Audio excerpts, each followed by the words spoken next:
अस्सलाम वालेकुम। Welcome to my channel real Urdu. I hope कि आप खुश होंगे। कहानी शुरू करने से पहले आपसे रिक्वेस्ट है कि अगर आपको मेरा कंटेंट पसंद आता है तो प्लीज़ मेरे चैनल को सब्सक्राइब करें। आइए मिस्टर अहमद यार खान की इस सनसनीखेज़ तफ्तीशी कहानी का दूसरा हिस्सा सुनते हैं। ये मुमकिन है, डॉगन ने कहा, और इस इम्कान को नज़रअंदाज नहीं किया जा सकता। भाई न सही, अगर औरत इंतकाम पर उतर आए तो 2 की बजाय 10 आदमियों को कत्ल करा सकती है। और मिस्टर खान, आपने इस इम्कान पर गौर नहीं किया कि रॉबर्ट की उम्र 27-28 साल थी। उसकी बीवी की उम्र उससे 2-4 साल कम होगी। रॉबर्ट मकतूला को नाजायज़ हद तक चाहने लगा था, लिहाजा अपनी बीवी से खिंचा खिंचा रहता होगा। उसकी बीवी ने इंतकामन किसी और से दिल लगा लिया होगा और उसे कहा होगा कि रॉबर्ट को ख़त्म करो और हम शादी कर लेंगे। फ्रांसिस के बंगले के दाएं और बाएं इसी तरह के बंगले थे और पीछे भी पिछले और अगले बंगलों के दरमियान 10-12 गज का फासला था। ये एक किस्म का कच्चा रास्ता था। आजकल वहाँ ये बंगले नहीं होंगे। हो सकता है कि कई मंजिला फ्लैट या कोठियाँ बन गई हों, और इस जगह को देखूं तो मैं पहचान भी ना सकूं।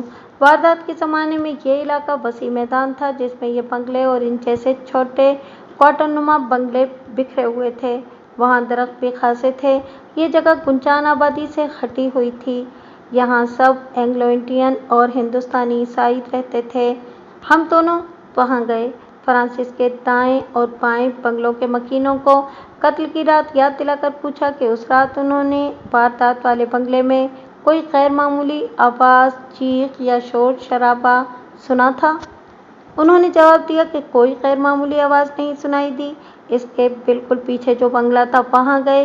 वहाँ एंग्लो इंडियन घराना रहता था।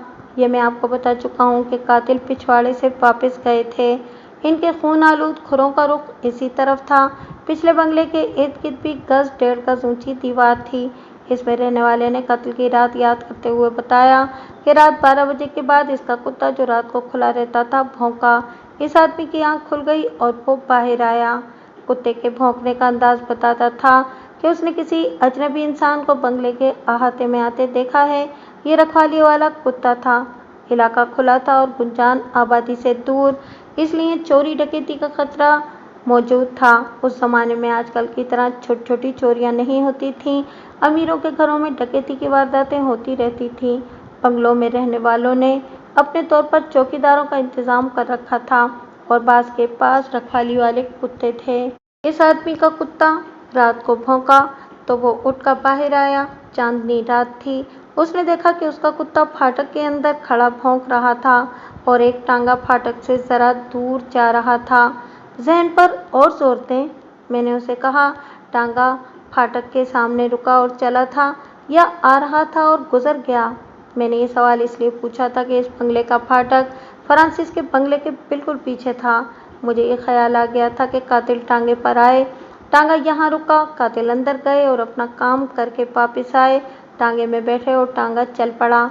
उसने जहन पर जोर दिया। आदमी ज़हीन मालूम होता था। बहुत देर याद करते करते उसने कहा, मालूम होता था कि टांगा रुका रहा और फिर चला, क्योंकि मैं जब बाहर आया तो घोड़े के कदमों की आवाज़ थोड़ी थी, फिर रफ्तार तेज़ हुई और ये आवाज़ें मुझे सुनाई देती रहीं। टांगा बहुत तेज़ हो गया था। मैं फाटक तक गया और चौकीदार को पुकारा। वो यहीं करीब ही था। इससे पूछा कि टांगा कहाँ रुका था, इसमें कौन आया था। चौकीदार ने बताया कि वो किसी बंगले का नंबर बता रहे थे। मुझे ये नंबर याद नहीं रहा। चौकीदार ने मुझे बताया कि वो गलत जगह आ गए थे और इसने इन्हें वापस भेज दिया है। यहाँ एक ही चौकीदार है? 2 हैं, उसने जवाब दिया। एक मुसलमान है और दूसरा गोरखा। दोनों ने इलाका बांट रखा है। हमारे इलाके वाला मुसलमान है। इस बस्ती के तमाम मकीन बुरी तरह डरे हुए थे। एक ही बार 2 कत्ल मामूली वारदात नहीं थी। इस डर का ये फ़ायदा था कि तफ्तीश में वो बहुत ताउन करते थे। डॉबगिन ने इस साहब से रॉबर्ट, फ्रांसिस और मकतूला के मुतालिक पूछा। उसने नाक सुकेड़ कर कहा, इस घर में यही कुछ होना था। फ्रांसिस घुटे हुए मिजाज का आदमी है। एक गरीब घराने से इसे ये लड़की मिल गई थी। रॉबर्ट बदकुमाश आदमी था। इतनी खूबसूरत बीवी को छोड़कर यहाँ आता था, ऐसी चोरी छुपे आता था। कई बार रात को इस घर में आते और निकलते देखा गया है, उसने जवाब दिया। फ्रांसिस तो कहता है कि मकतूला इसे बहुत चाहती थी, डॉबकिन ने कहा। इस आदमी की मेम साहब पास ही खड़ी थी, उसने लंबी हा हा कही और बोली, इस खबीस को तो हमारा कुत्ता भी पसंद न करता था। इसकी दोनों बीवियां खुशकिस्मत थीं कि मर गईं। ये शादी कैसे हुई थी? डॉबकिन ने पूछा। हम सब हैरान हैं, इस आदमी ने जवाब दिया। हम इतना ही जानते हैं कि लड़की गरीब खानदान की थी और बहुत खूबसूरत। मैं तो यही कहूँगा कि शादी के बहाने इसने ये लड़की खरीदी थी। आपने टांगे का जिक्र उस थानेदार से किया था जिसने पहले तफ्तीश की थी? उसने हमसे पूछा ही नहीं, उसने जवाब दिया। हमने आज खुद बताना मुनासिब न जाना। इससे मुसलमान चौकीदार का ठिकाना मालूम करके एक कांस्टेबल से कहा कि उसे हमारे दफ्तर ले आए।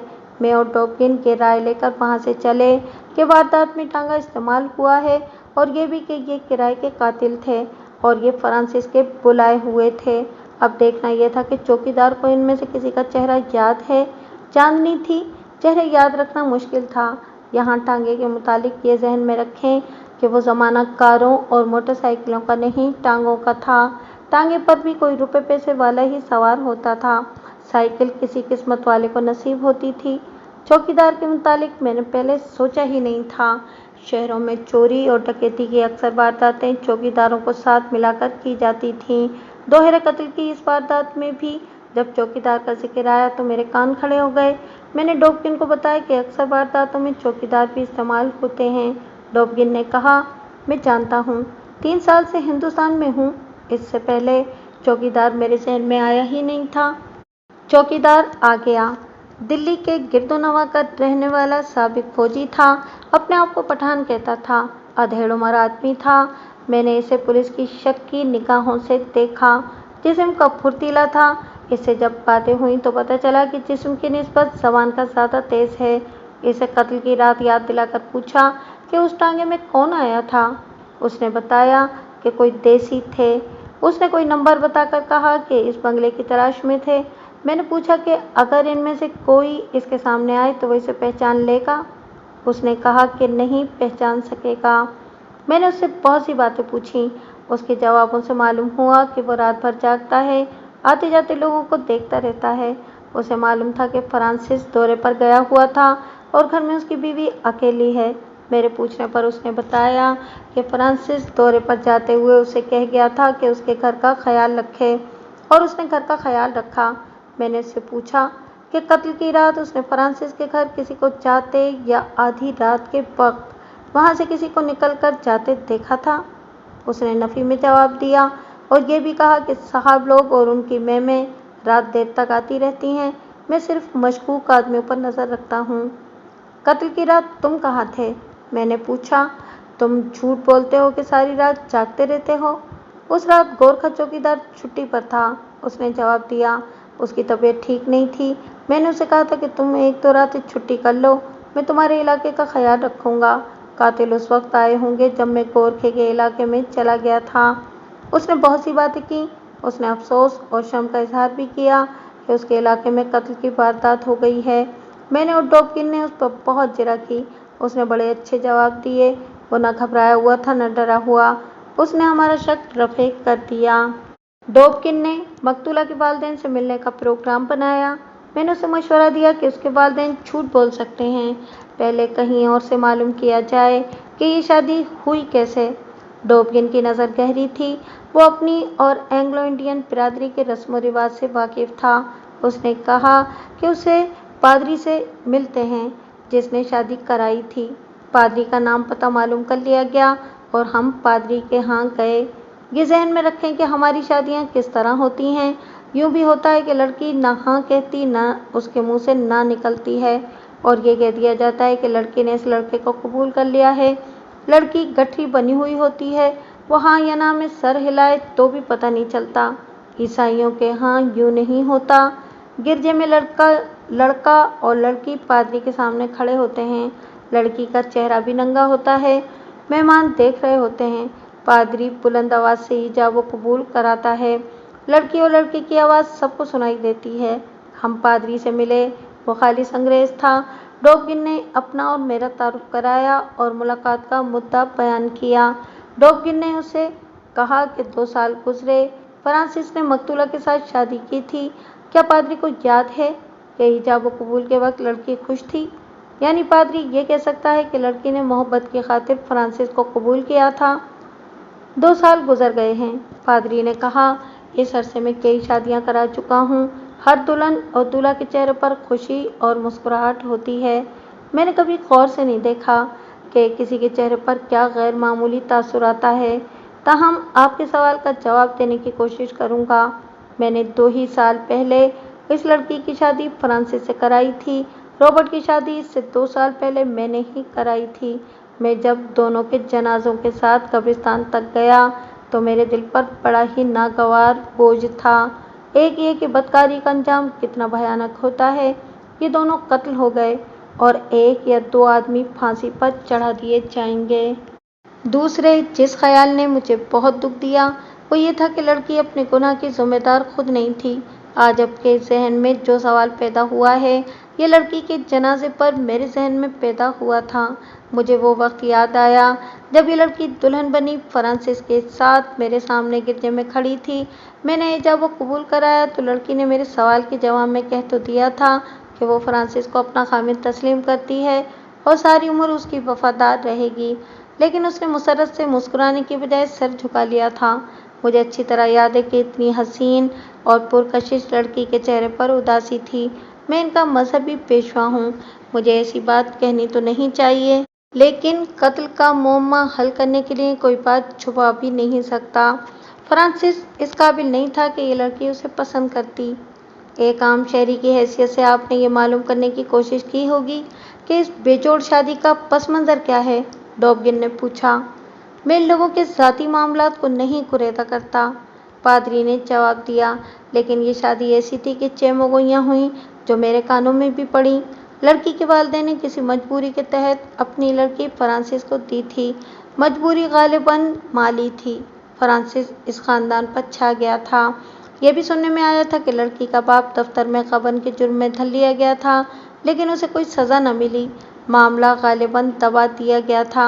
इस वाक़ये के बाद फ्रांसिस की शादी इस लड़की के साथ हुई थी। डॉबगिन ने मुझे मायनेखेज़ नज़रों से देखा। मैंने ये बात जहन में महफूज कर ली। आप तक कभी कोई ऐसी बात पहुंची है कि रॉबर्ट की किसी के साथ दुश्मनी थी? डॉबगिन ने पूछा। नहीं, पादरी ने जवाब दिया, अलबत्ता रॉबर्ट अच्छी शोहरत का आदमी नहीं था। और मकतूला के चाल चलन के मुतालिक आपकी कोई राय हो?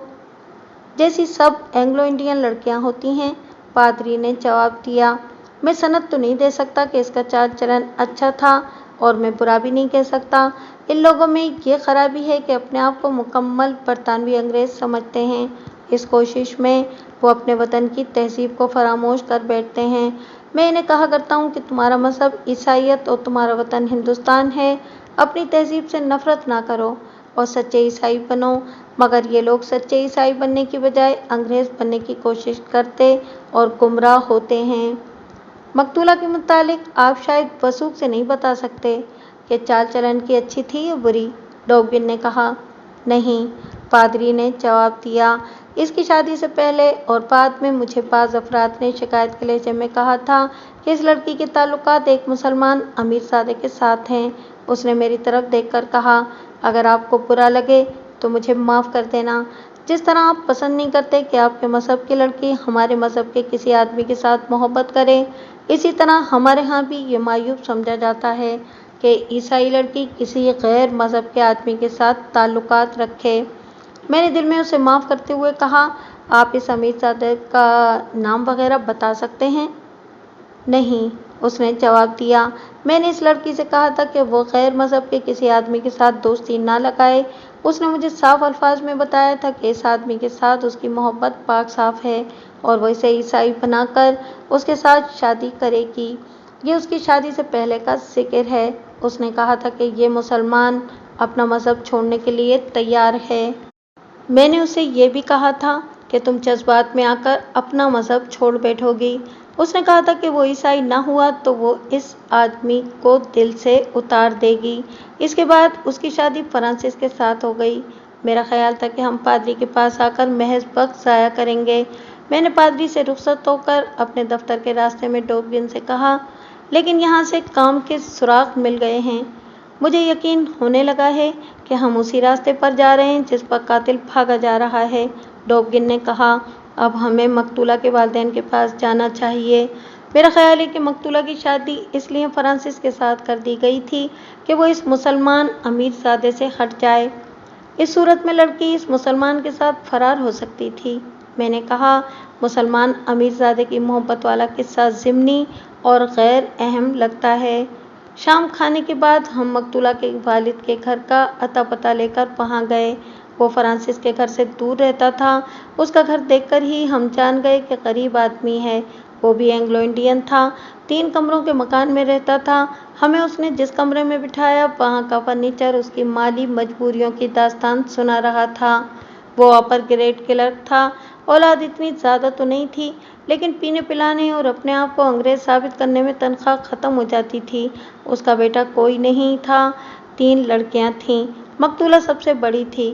مقتولہ کی ماں کو دیکھا، بڑھاپے میں بھی خوبصورت لگتی تھی۔ مقتولہ کی چھوٹی بہنوں کو دیکھا تو اندازہ ہوتا تھا کہ مقتولہ اگر ان سے کم حسین تھی تو بھی بہت حسین ہوگی۔ ادھر ادھر کی باتیں کر کے ڈوبگن نے مقتولہ کے باپ سے پوچھا کہ انہیں کسی پر شک ہے۔ اس نے کسی پر شک کا اظہار نہ کیا۔ فرانسس قتل کرا سکتا ہے؟ نہیں، باپ نے جواب دیا، فرانسس ایسا کام نہیں کر سکتا۔ کیا آپ کی بیٹی نے واقعی فرانسس کو پسند کر کے اس کے ساتھ شادی کی تھی؟ ہاں، اس نے جواب دیا، وہ ایک دوسرے کو بہت چاہتے تھے۔ پھر آپ کی بیٹی رابرٹ کو کب سے چاہنے لگی تھی؟ ڈوبگن نے پوچھا۔ اس میں تو کوئی شک نہیں رہا کہ رابرٹ آپ کی بیٹی کے بیڈ روم میں مارا گیا ہے۔ یہ ایک اسکینڈل معلوم ہوتا ہے، مقتولہ کے باپ نے کہا۔ قصہ کچھ اور معلوم ہوتا ہے، ہماری بیٹی بے گناہ مار دی گئی ہے۔ آپ کے غبن کے کیس کا کیا بنا تھا؟ ڈوبگن نے پوچھا۔ اس آدمی کے چہرے کا رنگ اڑ گیا۔ ڈوبگن نے اسے جواب دینے کی مہلت نہ دی اور پوچھا، فرانسس کے اثر و رسوخ سے شاید آپ کے جرم کو دفن کر دیا گیا تھا۔ ڈوبگن نے اپنے تجربے کی بنا پر ہوا میں تیر چلایا۔ وہ خالی خالی نظروں سے ڈوبگن کی طرف دیکھنے لگا۔ ہم اس کیس کی تمام تفصیل آپ کے دفتر سے معلوم کر لیں گے۔ میں نے کہا، اگر آپ نے کوئی بات چھپانے کی کوشش کی تو ہم اس کیس کو زندہ کر کے انکوائری شروع کرا دیں گے۔ اس وقت قتل کی واردات کی تفتیش کر رہے ہیں۔ اگر آپ ہمیں وہ سب کچھ بتا دیں گے جو آپ جانتے ہیں تو ہم وعدہ کرتے ہیں کہ آپ کے غبن کو نہیں چھیڑیں گے، ہم اسے نظر انداز کر دیں گے۔ ہمیں یہ بتائیں کہ آپ کی بیٹی نے فرانسس جیسے بھدے آدمی کو کس طرح قبول کر لیا تھا؟ میری بیٹی نے میری خاطر قربانی دی تھی، اس نے کہا، اور اس کی آنکھوں سے آنسو ٹپکنے لگے۔ ہم دونوں نے اس کے ساتھ ہمدردی کی اور حوصلہ افزائی بھی کی اور اسے ایک بار پھر یقین دلایا کہ اس کے دفتر کے کیس کو نہیں چھیڑا جائے گا۔ اس کیس کو دفن ہوئے 2 سال سے زیادہ کا عرصہ گزر گیا تھا۔ اس نے آہستہ آہستہ بولنا شروع کر دیا، کہنے لگا، اکیلا کمانے والا ہوں، تنخواہ کم اور اخراجات زیادہ ہیں، گھر کا اسٹینڈرڈ قائم رکھنے میں زیادہ خرچ ہوتا ہے۔ فرانسس کی بیوی مر گئی تھی، اس نے کہیں میری لڑکی کو دیکھ لیا اور ہمارے ہاں آنے جانے لگا۔ وہ افسر ہے، میری بیٹی کو وہ پیسے اور تحفے دینے لگا۔ اس بہانے وہ دراصل میری مالی مدد کر رہا تھا۔ میری بیٹی اس کے دیے ہوئے پیسے مجھے دے دیتی تھی۔ کبھی وہ میرے لیے وسکی کی بوتل لے آتا تھا۔ اس نے مجھے ترقی دلائی، میں مالی لحاظ سے تنگ رہتا تھا۔ ایک روز 2000 اور چند سو روپے سرکاری رقم میرے ہاتھ آ گئی جو میں نے اڑا لی۔ میں پکڑا گیا۔ محکمانہ انکوائری ہوئی، کیس پولیس کے پاس جا رہا تھا۔ میں نے فرانسس سے کہا کہ مجھے بچاؤ۔ اس نے کیس دیکھا اور میرے گھر آ کر مجھے بتایا کہ کیس پولیس کے پاس جا رہا ہے اور کم از کم 5 سال سزائے قید ہوگی۔ مجھ پر غشی طاری ہو گئی۔ میں نے اس کی منت سماجت کی۔ وہ پہلے مجھے یہ کہہ کر ٹالتا رہا کہ وہ اپنی نوکری کو خطرے میں نہیں ڈال سکتا۔ میری جان پر بنی ہوئی تھی۔ میں اس کے پیچھے پڑا رہا۔ آخر اس نے کہا کہ اپنی بڑی بیٹی کی شادی میرے ساتھ کر دو، کیس دبوا دوں گا۔ اس کیس کے علاوہ میری ایک اور مصیبت یہ تھی کہ میں فرانسس کا مقروض بھی تھا۔ اس نے مجھ سے میری بیٹی مانگ کر یہ بھی کہا تھا کہ یہ رقم معاف کر دوں گا۔ میں تو سیدھا جیل جا رہا تھا۔ میں نے فرانسس سے سوچنے کی مہلت مانگی اور اپنی بڑی بیٹی مقتولہ کے ساتھ بات کی۔ میں غریب آدمی ہوں، لیکن پیار اور محبت کے معاملے میں میں بہت امیر ہوں۔ اپنی بیٹیوں کو میں نے بہت پیار دیا ہے، ان کی ضروریات کا اور ان کے جذبات کا بھی میں نے بہت خیال رکھا ہے۔ غربت کے باوجود میں نے ان کی ہر فرمائش پوری کی ہے۔ اس کے جواب میں میری بیٹیاں میرے ساتھ اتنا پیار کرتی ہیں جیسے کسی کی عبادت کی جاتی ہے۔ میں نے بڑی بیٹی سے کہا کہ فرانسس اس کے ساتھ شادی کرنے کو کہہ گیا ہے۔ میری بیٹی کا تو رنگ ہی اڑ گیا، اسے انکار کر دینا چاہیے تھا، لیکن وہ میرا فیصلہ سننا چاہتی تھی۔ میں نے اسے بتایا کہ ہم نے فرانسس کی اس خواہش کو، جو دراصل اس کی شرط تھی، ٹھکرا دیا تو میں 4-5 سالوں کے لیے قید ہو جاؤں گا۔ پیچھے 3 لڑکیاں اور ان کی ماں رہ جائے گی۔ بدقسمتی سے لڑکیاں خوبصورت ہیں، یہ باپ کی زندگی میں یتیم اور بے آسرا ہو جائیں گی، اور ان کا جو انجام ہوگا اس کا میں تصور کر سکتا ہوں۔ لڑکی عقل مند تھی اور اسے میرے ساتھ، اپنی ماں اور اپنی بہنوں کے ساتھ بہت پیار تھا۔ اس کے الفاظ مجھے ساری عمر یاد رہیں گے اور مجھے اذیت دیتے رہیں گے۔ اس نے کہا، آپ غم نہ کریں، میں آپ کو جیل سے بچانے اور بہنوں کا مستقبل روشن کرنے کے لیے اپنا مستقبل طاری کر لوں گی۔ اسے کہیں کہ پہلے آپ کا کیس ختم کرائے، پھر میں اس کے ساتھ شادی کر لوں گی۔ اس نے مجھے ایسی اذیت سے بچا لیا تھا جو میری برداشت سے باہر تھی۔ اگر مجھے جیل جانا پڑتا تو میں زندہ نہ رہ سکتا، خودکشی کر لیتا، لیکن خدا نے مجھے سزا دی، میری بیٹی قتل ہو گئی۔ اب ساری عمر اس کی قربانی مجھے اذیت دیتی رہے گی۔ اتنی مدت گزر جانے کے باوجود یہ آدمی اور اس کے الفاظ مجھے یاد ہیں۔ اس کے آنسو اسی طرح بہہ رہے تھے جس طرح اس کے منہ سے الفاظ نکل رہے تھے۔ میں نے اس وقت بھی سوچا تھا، اور آج بھی میری وہی سوچ ہے، کہ اپنے پادری کے کہنے کے مطابق اگر یہ شخص اپنی تہذیب اور اپنے وطن کی معاشرتی اقدار ترک نہ کرتا تو اتنا غریب نہ ہوتا۔ اس دور میں اسے جو تنخواہ مل رہی تھی وہ 5 افراد کے کنبے کو باعزت روٹی دینے اور ہر ضرورت پوری کرنے کے لیے کافی تھی۔ اس کی غربت کا ذمہ دار مذہب نہیں تھا، وہ عیسائی ہی رہتا، لیکن انگریز بننے کی کوشش نہ کرتا، شراب نہ پیتا اور اپنا رہن سہن ہندوستان کے متوسط اور شریف طبقے کی طرح رکھتا تو اسے غبن کا جرم نہ کرنا پڑتا اور اسے اپنی بیٹی بھی قربان نہ کرنی پڑتی۔ ذرا غور کریں کہ قرآن نے شراب اور فضول خرچی کو حرام قرار دے کر انسان پر کتنا بڑا احسان کیا ہے۔ میری بیٹی نے اپنے جذبات بھی قربان کر دیے تھے۔ اس نے کہا وہ کسی اور کو چاہتی تھی۔ یہاں میں شرمسار ہو کر یہ اعتراف کرتا ہوں کہ بیٹی نے ایک قربانی مجھ سے مانگی جو میں نہیں دے سکا۔ پادری کی طرح اس نے بھی مجھ سے مخاطب ہو کر کہا، میں آپ سے معذرت کے ساتھ آپ کو بتا رہا ہوں کہ وہ ایک مسلمان کو چاہتی تھی۔ میں نے اس لڑکے کو نہیں دیکھا، اس کے نام اور پتے کا بھی علم نہیں۔ وہ میری بیٹی کو پیسے دیا کرتا تھا جو وہ اپنی ماں کو دے دیا کرتی تھی۔ مجھے پتہ چلا تو میں نے اپنی بیٹی کو ڈانٹ کر کہا کہ تم عصمت فروشی کر رہی ہو۔ اس نے قسمیں کھائیں، گرجے میں چلنے اور انجیل ہاتھ میں لے کر پادری کے سامنے قسم کھانے کو کہا۔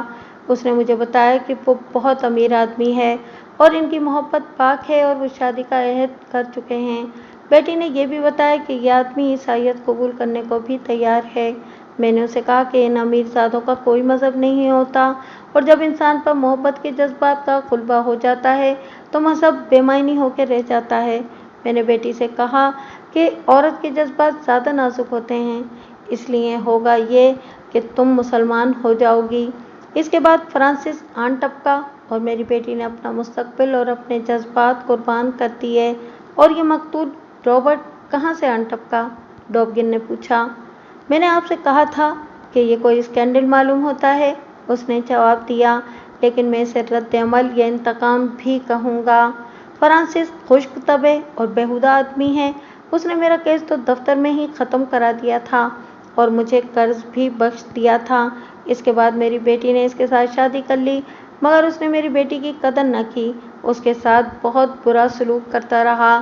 اسے شاید یہ احساس تھا کہ وہ بوڑھا اور بھدا ہے اور لڑکی جوان اور خوبصورت ہے، اس لیے لڑکی اس کی وفادار نہیں ہو سکتی۔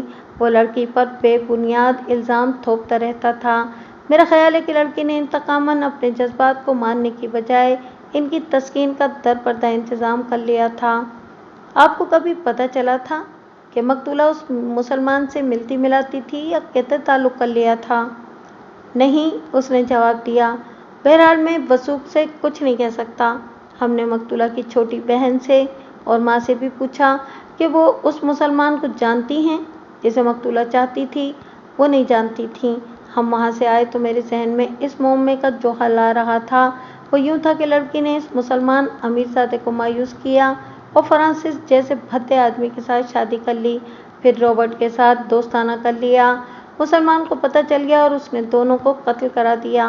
हो सकता है कि मकतूला ने उसे बताया हो कि उसने फ्रांसिस के साथ अपने बाप को मुसीबत से निजात दिलाने के लिए शादी की है। मुसलमान ने ये सूरत कबूल कर ली होगी, लेकिन मेल मुलाकात जारी रहा होगा, मगर रॉबर्ट के साथ ताल्लुकात इस शख्स के लिए नाकाबिले बर्दाश्त होंगे। डॉबगिन ने भी यही सोचा था, लेकिन वो फ्रांसिस को नज़रअंदाज नहीं कर रहा था। मुझे इससे पूरा इत्तेफाक था। अब तो पादरी ने और मकतूला के बाप ने भी बता दिया था कि फ्रांसिस मिजाज का बहुत बुरा आदमी था।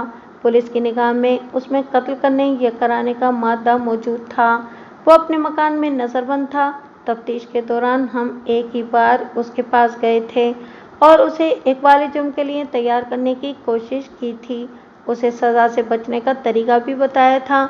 उसे ये भी कहा था कि वो किराए के कातिलों को पकड़वा दे और हम उसे इल्ज़ाम से बरी करा देंगे, लेकिन वो गुस्से में था। मुझे ये शक भी होता था कि ये शख्स बहुत चालाक है और ये भी कि इसे तवक्को है कि उसका सरकारी रुतबा उसे पुलिस के जाल से निकाल लेगा। उसने सब इंस्पेक्टर जगमोहन सिंह को रिश्वत देकर अपने आप को तफ्तीश से खारिज कराया, लेकिन बल्कि सारी तफ्तीश खराब करा दी थी।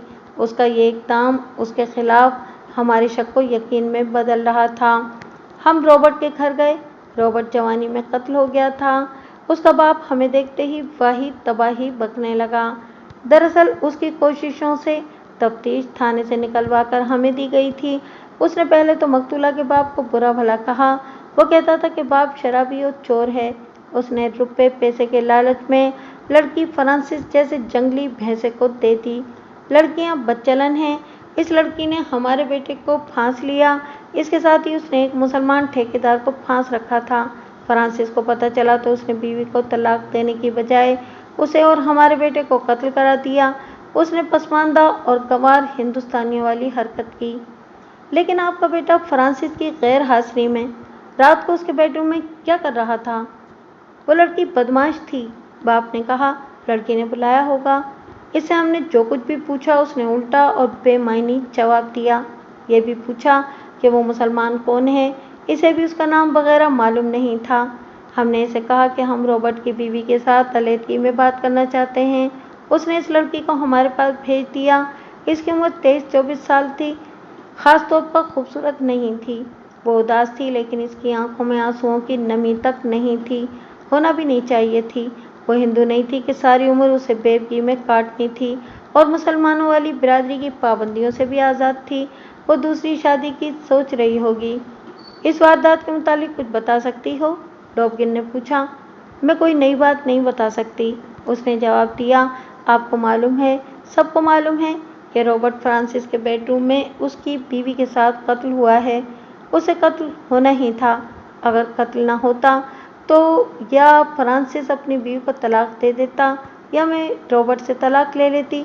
कुछ तो अंजाम होना ही था। तुम्हें मालूम था कि रॉबर्ट मकतूला में दिलचस्पी लेता है? मुझे मालूम हो गया था, उसने जवाब दिया। इसकी दिलचस्पी मुझसे हटकर उधर मुंतकिल हो गई थी। इसका मतलब यह हुआ कि मकतूला का चाल चलन अच्छा नहीं था। शादी से पहले अच्छा था, उसने जवाब दिया।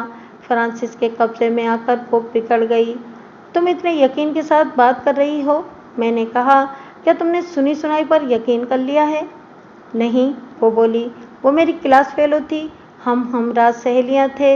इसके वालिदैन का घर हमारे घर से दूर था, फिर भी हम स्कूल के बाद मिलती मिलाती और बहुत देर इकट्ठी रहती थीं। अगर तुम उसकी हमराज हो तो तुम्हें मालूम होगा कि वो किसी अमीरजादे मुसलमान को चाहती थी। अच्छी तरह जानती हूँ, उसने जवाब दिया। मैं रॉबर्ट को चाहती थी। उसकी बातें मैं उसे सुनाया करती थी और वो अपने चाहने वाले की बड़ी अच्छी अच्छी बातें मुझे सुनाया करती थी। तुमने उसे देखा था? इनके साथ तो मैं घूमी फिरी भी हूँ, उसने जवाब दिया। 3-4 बार कैनाट पैलेस के एक रेस्टोरेंट में उनके साथ खाया पिया भी है। उसका उसे अता पता मालूम नहीं था। नाम सुलेमान था। उसने बताया कि 3-4 बार वो भी मकतूला के साथ सुलेमान से मिलने गई है। कैनाट पैलेस में एक रेस्टोरेंट था, मुझे नाम याद नहीं रहा। सुलेमान हमेशा वहीं इंतज़ार करता था। छोटा सा ये रेस्टोरेंट ऊंचे दर्जे के लोगों के लिए था। हमारा मसला ये था कि सुलेमान के घर का पता मिले। हमने रॉबर्ट की बीवी को कुरेदना शुरू किया तो उसने बताया कि वो जितनी बार वहाँ गई है केबिन में बैठी है और हर बार एक ही बेरा खाने पीने की चीज़ें लाता था। सुलेमान उसे टिप ज़्यादा देता था। इस बेरे के साथ सुलेमान बेतकल्लुफ़ी से बातें करता था। तुम मकतूला की शादी से पहले की बातें कर रही हो? डॉबगिन ने पूछा।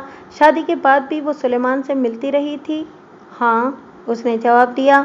6-7 महीने गुजरे, मकतूला मुझे उसी रेस्टोरेंट में ले गई। सुलेमान वहाँ इंतज़ार में बैठा था।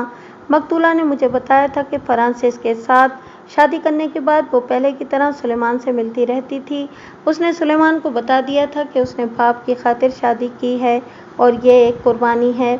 उसने मुझे भी बताया था कि अपने बाप के लिए और अपनी बहनों के मुस्तकबिल के लिए उसने अपने जज्बात और अपनी मोहब्बत को कुर्बान कर दिया है। वो मेरे साथ बातें करते करते रोया करती थी। उसने मुझे ये भी बताया था कि सुलेमान उसे कहीं भाग चलने को कह रहा है और वो ये भी कहता है कि वो किसी और से शादी नहीं करेगा। वो फ्रांसिस को कत्ल करने के लिए भी तैयार था, लेकिन मकतूला ने उसे रोक दिया था। कहती थी कि फ्रांसिस की मौत का उसे कोई अफसोस नहीं होगा, लेकिन सुलेमान पकड़ा जाएगा और उसे सजाए मौत हो जाएगी। वो कहती थी कि मैं अपनी मोहब्बत को जिंदा रखना चाहती हूँ। सुलेमान के साथ मुलाकातें कत्ल तक चलती रही होंगी, मैंने कहा। उसके कत्ल से 6-7 माह पहले तक तो मुझे मालूम है कि वो सुलेमान से मिलती रही, उसने कहा। मैं आखिरी बार उसके साथ रेस्टोरेंट में 6-7 माह पहले गई थी। उसके बाद मेरा और मकतूला का ताल्लुक टूट गया था। फ्रांसिस ने उसे बाहर जाने से रोक दिया होगा, डॉबगिन ने कहा। नहीं, उसने जवाब दिया, मैंने उससे मिलना छोड़ दिया था। वजह यह हुई कि शादी से पहले की तरह बाद में भी वो मेरे घर आया करती थी। रॉबर्ट के साथ मेरी शादी मकतूला की शादी से 1 साल पहले हुई थी। ये तो मैं देख रही थी कि रॉबर्ट मकतूला के साथ बेतकल्लुफ़ था, लेकिन ये कोई बुरी बात नहीं थी। मैंने कत्ल से 6 माह पहले देखा कि रॉबर्ट और मकतूला उस हद तक बेतकल्लुफ़ हो चुके हैं जिसे कोई बीवी बर्दाश्त नहीं कर सकती। मुझे बाहर से पता चला कि रॉबर्ट मकतूला के घर उस वक्त जाता है जब फ्रांसिस घर नहीं होता। रॉबर्ट मेरे साथ खिंचा रहने लगा था। एक बार एक पार्टी में फ्रांसिस और रॉबर्ट की लड़ाई भी हो गई थी। फ्रांसिस गुस्से से चला गया, लेकिन मकतूला पार्टी में रही और रॉबर्ट के साथ नाचती रही। इस लड़की ने बहुत सी बातें सुनाई। इन तफसीलात से हमने यह ख़स किया कि मकतूला सुलेमान से भी मिलती थी और उसने रॉबर्ट को भी फांस लिया था। अब हमारी दिलचस्पी सुलेमान के साथ थी। मैंने ये देख लिया था कि ये लड़की रॉबर्ट की बीवी कत्ल कराने की हिम्मत नहीं रखती। हम फिर सुलेमान पर आ गए और पूछा कि सुलेमान मकतूला के घर भी गया था? कभी जिक्र नहीं हुआ, उसने जवाब दिया। मेरा ख्याल है कि उसे मकतूला के घर जाने की ज़रूरत नहीं थी। उसका अपना बड़ा खूबसूरत टांगा है। रेस्टोरेंट से मैं घर आ जाती और सुलेमान मकतूला को अपनी टांगे में कहीं ले जाता था। टांगे के नाम पर हम चौंके। डॉबकिन के मुंह से बेख्तियार निकला, सुलेमान हमारा आदमी है। मैं एक बार फिर बता दूं कि उस दौर में अपने टांगे की हैसियत अपनी कार जैसी होती थी। वो ज़माना कारों का नहीं था। हमने टांगे और घोड़े के मुतालिक उससे चंद एक बातें पूछी और उसे कहा कि तुम हमारी मदद कर सकती हो। हमें कातिल को पकड़ना है। तुम उसी रेस्टोरेंट में जाओ और उस बेरे से कहो कि तुम सुलेमान से मिलने आई हो। उसके घर का पता बताओ, मगर उसे मालूम ना हो तो वहाँ हर शाम जाओ, शायद सुलेमान तुम्हें मिल जाए। किसी तरह उसके घर का पता मालूम करो। हम खुद रेस्टोरेंट में जा सकते थे, लेकिन पेरा हमें मशकूक आदमी समझकर टाल सकता था। रॉबर्ट की बीवी हमारी मदद के लिए तैयार हो गई। इसके बाद हम क्लब और हर उस जगह जहाँ ये लोग तफरीह वगैरह के लिए जमा होते थे, मुख्तलिफ लोगों से मिलते और मालूमात लेते रहे। एक आदमी ने जो क्लब को कुछ अशिया सप्लाई करता था, सुलेमान के घर का पता बता दिया। इस आदमी को हमने ये पता न चलने दिया कि हम पुलिस के आदमी हैं। हमने अपने आप को सुलेमान के दोस्त जाहिर किया था। ये भी पता चल गया कि वो बहुत बड़े ठेकेदार का बेटा है, तालीम याफ्ता है, बाप के साथ काम करता है, खूबसूरत जवान है। बाप की जायदाद खासी थी। इस खानदान ने अंग्रेज़ों की बहुत खिदमत की थी। डोबगिन ने कहा कि सुलेमान हमारा मुल्ज़िम नहीं, उसे सिर्फ शामिल तफ्तीश कर सकते हैं। इसके खिलाफ कोई शहादत नहीं थी। वो मकतूला के साथ दोस्ती से साफ इनकार कर सकता था। उसके खिलाफ थोड़ी सी शहादत की ज़रूरत थी। ये तो हमारा शक था कि मकतूला और मकतूल को इसी ने कत्ल कराया होगा। अब टांगे ने शक को ज़रा तक़वियत दे दी थी, लेकिन हमारे पास कोई ठोस सबूत नहीं था। मुझे ये शक था कि सुलेमान फ्रांसिस की गैर हाज़िरी में मकतूला के घर जाता होगा। अगर ये नहीं तो ये ज़रूर होगा कि वो कभी तो रात को अपने टांगे में मकतूला को घर तक छोड़ गया होगा। अगर ऐसा हुआ है तो दूसरे बंगले वालों में से किसी ने देखा होगा या चौकीदार ने देखा होगा। बहरहाल ये अंधेरे में भटकने वाली बात थी। तफ्तीश भटक भटक कर ही की जाती है। मुझे गोरखे चौकीदार का ख्याल आया। नेपाली गोरखों में आज भी ये वस्फ मौजूद है कि ड्यूटी के पक्के और दयानतदार और सच बोलने वाले लोग हैं। इतनी वफादार कौम शायद दुनिया भर में और कोई नहीं। हमने गोरखे चौकीदार को अपने हेडक्वार्टर में बुलाया। उसे टांगे का रंग साख्त और घोड़े का रंग बताकर पूछा कि कभी रात को उसने ये टांगा अपने इलाके में आता जाता देखा है। उसने कोई तसल्लीबख्श जवाब न दिया। उससे हम इधर उधर की मालूमात लेते रहे जो बराए नाम थीं। मैंने महसूस किया कि उसके साथ हम वक्त ज़ाया कर रहे हैं। तफ्तीश चूँकि कत्ल की हो रही थी, इसलिए गोरखा हम पर साबित करने की कोशिश कर रहा था कि ये उसकी कोताही का नतीजा नहीं। उसने अपनी पोजीशन साफ करने के लिए कहा, मुझे अफसोस है कि दूसरे चौकीदार ने उस रात मुझे छुट्टी करा दी थी, वरना कातिल निकल कर न जाते। मैंने कभी छुट्टी नहीं की थी। मुझे मुसलमान चौकीदार का बयान याद आ गया। मैंने सोचा कि गोरखे से इसके बयान की तस्दीक या तरदीद करा दी जाए। गोरखे के इन अल्फाज ने कि दूसरे चौकीदार ने उस रात मुझे छुट्टी करा दी थी, मुझे शक में डाल दिया। मैंने उसे कहा कि तुम उन दिनों बीमार हो गए थे, इसीलिए उसने तुम्हें छुट्टी कराई थी। बीमार? कौन? मैं? उसने हैरत से कहा, मैं कभी बीमार नहीं हुआ। फिर छुट्टी क्यों की थी? उसने कहा था कि हमने कभी छुट्टी नहीं की। गोरखे ने कहा, महीने में एक रात तुम छुट्टी कर लिया करो, मैं तुम्हारा इलाका संभाल लिया करूँगा, और एक रात मैं छुट्टी कर लिया करूँगा। उसने मुझे कहा कि तुम रात को छुट्टी करो।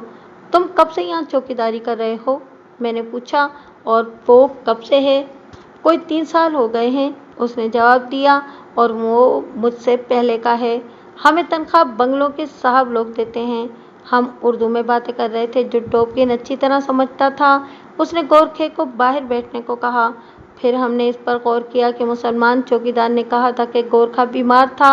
उसने गोरखे को उस रात छुट्टी कराई जिस रात कत्ल की वारदात हुई। जाए वारदात पर टांगा आया था। मकतूला के चाहने वाले के पास अपना टांगा है।